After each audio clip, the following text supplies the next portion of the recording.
never actually done a press conference. I've always done one-on-one, so this is going to be like very interesting, but yeah. First question, please.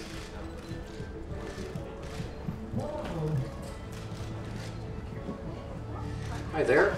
I'm from Canada, I'm from British Columbia, and I'm from Vancouver. Hey, go Canucks go! I'm so glad you mentioned that during the show. And I'm taping the game, so I can't talk much about it. And but Sweden, thank you Sweden for the, half the team's almost Swedish. So anyway, back to the rock. You did a neat deal with Gatto and Moxie, and how did that come about? Like the project you recorded with, did you not record with Moxie, like and Greg Godovitz and that, and the Aaron project? I did record with Moxie. I knew the guys in Gatto, but we actually never recorded together. I made my first album when I was a really, really young girl. In fact, I think I was 17. And to be honest with you, the whole thing was sort of orchestrated. My first manager had a lot of connections in Toronto, and it was his vision to surround me with a bunch of well-known Toronto musicians. So nobody would agree to play on it until they heard me sing. But when they heard me sing, they all agreed that this was worth investing their time into. And so that's how the pairing up with Moxie and Sanders and Frank Soda and a few other well-known Toronto musicians at the time played on my album. So that's how that came about. And yeah, and I mean, for me, being a young 17-year-old girl, I felt so blessed to be able to work with these great musicians. So that's how that came about. Right, more questions?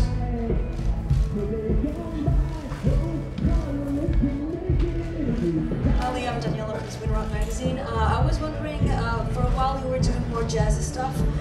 What made you decide to go back to rock and roll?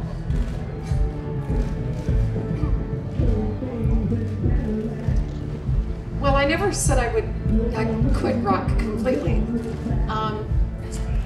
North America is very different. I was just explaining this actually walking over to the press tent, that there doesn't seem to be a real die-hard, solid base of rock fans that stick through thick and thin no matter what, and that are just music lovers that love rock, that will, because otherwise our sort of live touring scene there would be a lot more stable than it is, and right now it's pretty pathetic. You're from there as well. It is, yeah, I mean, they're just, North America's far more fickle in terms of trends and what people like to listen to and what they will go out to and spend money on live and support. And when the advent of grunge in the mid-90s, everybody that was anybody who had big hair and was part of corporate rock sort of like fell off the planet.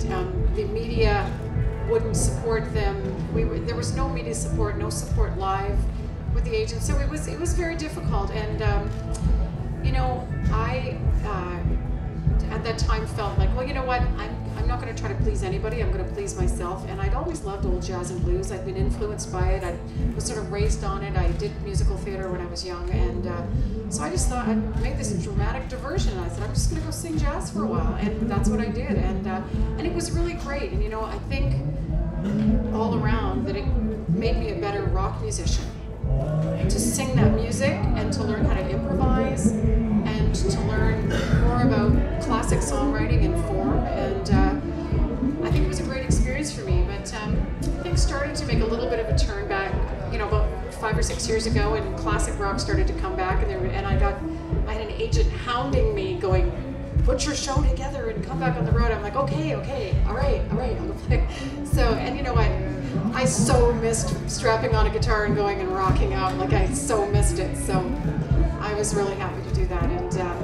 And actually this year, this is a really nice kickoff for us here at the Sweden Rock Festival, because this fall I'm actually going to start recording again and make another rock record. I've been a mom for 7 years. I've taken a bit of a hiatus from recording. So, motherhood is way harder than being a rock star. Hi, Stephanie from Marathon London. I just want to know, as the original metal queen, are there any women making metal or hard rock at the minute that you admire? Sorry. Are there any women making metal or hard rock at the minute that you admire? It's funny because I was just snooping around on the internet the other day for some current female hard rock artists, and none of them are hugely commercially successful, but there are some out there that are very good. And the nice thing is that there isn't the stigma attached to it that there used to be, if that makes any sense. I know I'm not really giving you any names, but the nice thing is there isn't a stigma attached to it anymore, and that it's with the internet and, you know, corporate record is the industry falling apart. It's very ripe right now for women to be able to make their music and get it out there and be successful doing it. And so I'm keeping an eye out. Yeah. Hi, it's Marco from Finland. Hi. I was going to ask how it was to work with Bob Ezrin back in the 80s.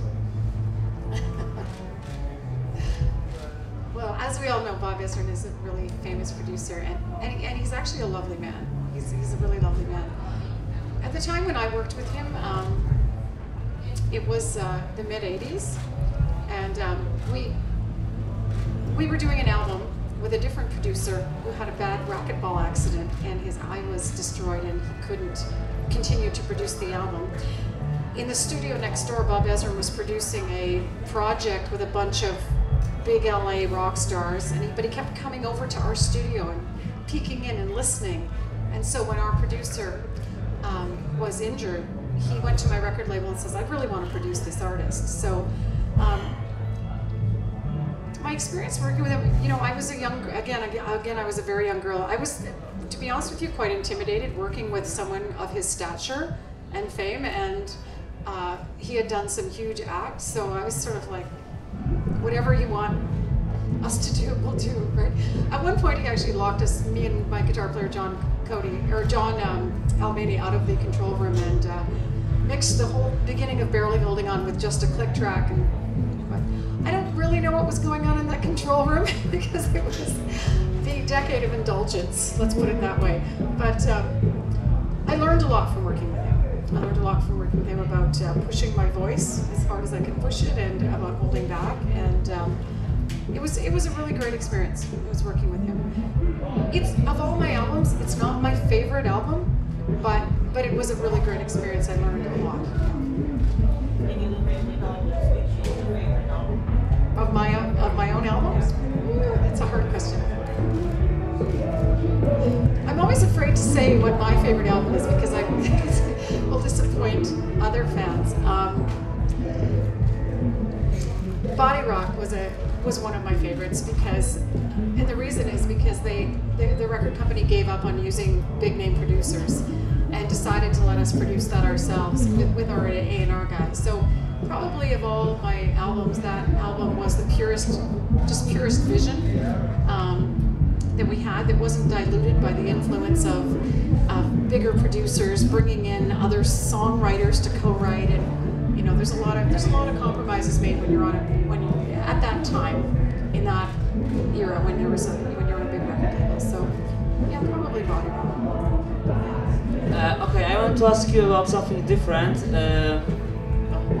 Actually, what was your first ever musical experience that made you want to become a vocalist and guitar player?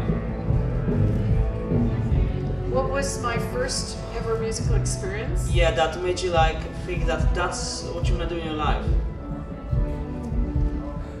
Well, it's probably more than one. I always wanted to be a singer. And I'm not a great guitar player. I play a little bit of rhythm guitar, but I'm not a great guitar player. But it sure is fun. I always wanted to be a singer from the time I was little because my mom sang, and we had a lot of records around our house. But what made me want to be a girl rocker? My father worked at Humber College, worked in a college in Ontario, in the Toronto area. And at one time, they changed all of their vinyl to 8-track. Do you remember that? At this time. And they were getting rid of their vinyl library. And he came home with a whole stack of vinyl for me to go through. And I found this album by a band called The Runaways. And I put it on. I mean, there were a bunch of albums there, and I listened to all kinds of them hard. And I put this album on, and I heard, like, The Runaways for the first time. And I was just like, this is so cool. I am going to be just like this when I grow up. that was sort of, I was just a young girl at the time. But I fell in love with the Runaways. It made me want to play guitar and be a girl rocker. So tell me, was it hard for you to break through in those times? Because, you know, back then this genre was much more male-dominated. Yeah. So was it hard for you to make a breakthrough as a girl? Well, back then, there were a couple of stumbling blocks.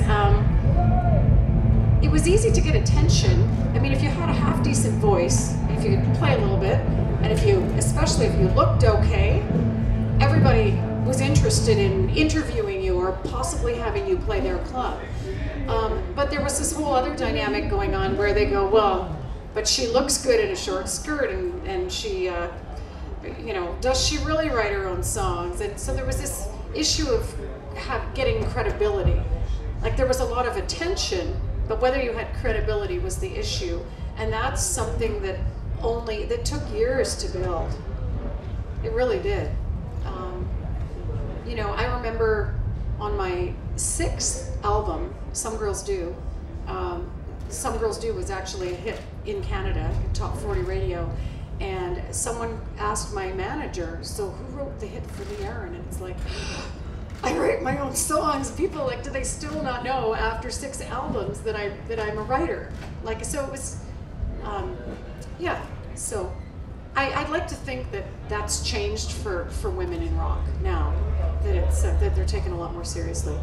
But you know, the whole 80s thing was really about pre-packaging music, so there were a lot of singers that they looked good and they could sing, and the record company would take them and find them a bunch of songs and find them a stylist, and they became like a product, like really a commodity that was packaged. And so you were fighting against that too, right? So.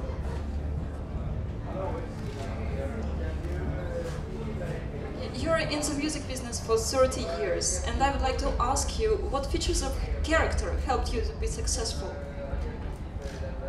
I don't understand the question, I'm sorry. Okay, what features of character, what traits of character helps you to be successful in the music business? Gee. Sheer determination. I don't know. I just made a new T-shirt this year, and it has a female robot on the front, and it says "Get your metal on," but metal spelled M-E-T-T-L-E. And this is an ancient word, which means the soldiers used it, you know, when they would go out and fight in the Crusades. It was getting your armor on, right? And the word metal actually means strength of character, determination, courage, perseverance. So I would say all of those things plus love of music. Yeah. All right, more questions? Oh, you're not allowed to. I'm just kidding. I always get that one. Question hogger.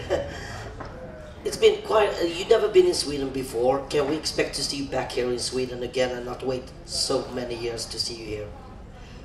Well, you know, it's not always up to the artist. It's sort of about demand, right? I mean, if people want to see you come back to Sweden, you gotta, yeah, bug Sweden Rock Festival. Yeah, I'd love to come back, and I have been in Sweden, but not to actually perform a show. I was here I did a promotional tour in the early '90s where I did a Whirlwind, Oslo, yeah, Copenhagen, Stockholm, Helsinki in like 2 days. Speaking of demand for getting here, who actually was it that brought you here to Sweden? Was it Sweden Rock that contacted you and said that, hey, we have a demand for Learon to Sweden? I don't know the exact details of how it all worked, but I'm with a Toronto agency called Pack In, and I know that they sent one of their artists here last year, and this year, I guess they pitched me, and they came back and said, and I went on my Facebook and I said, okay, you Swedish fans, if you want to see me come to Sweden, you better go to the Sweden Rock site and put me on your band wishes list. And it worked, and here I am. So, you know, I'm becoming the social networking queen, you know. All right, final question. Are we done? Okay, one last from me. Sometime ago you released a 3-pack DVD, like, you know, these 3 DVDs. The Rarities Studio. Yeah, yeah, that's here. So I was wondering what does it contain, and what was the idea behind it, to release this stuff? Well, in the mid-90s, I left my label, Attic Records, and became an independent artist long before a lot of acts became independent, because I sort of saw the way the record industry was going. And this was good, and it was also hard in another way. But to make a long story short, all of my commercially released videos that got a lot of rotation, they have been released on compilation form by the record label. In fact, I don't even own them, right? But over the course of the years, I had collected just other videos that were things that I had financed myself later on as an independent artist. Earlier things that had never been seen before, rare interview clips, fan footage that had been sent to me of, like, say, a isolated concert in, somewhere in Germany, and you go, wow, actually, that sounds pretty good, and it looks pretty good. And so, and fans had been bugging me for some type of anthology, so it actually was a tremendous amount of work to put it together, but I just put it together and had it authored in a chronological fashion, so that it's basically my career from the very beginning up until a couple of years ago. There's footage as recent as a festival I did a couple of years ago, so it's yeah, but it's like rare things. It's not the What You Do to My Body video for the 100th time. Do you know what I mean? It's more interesting than that. Yeah. Okay, thank you for coming to the press conference. Thank you. A big hand for Liara.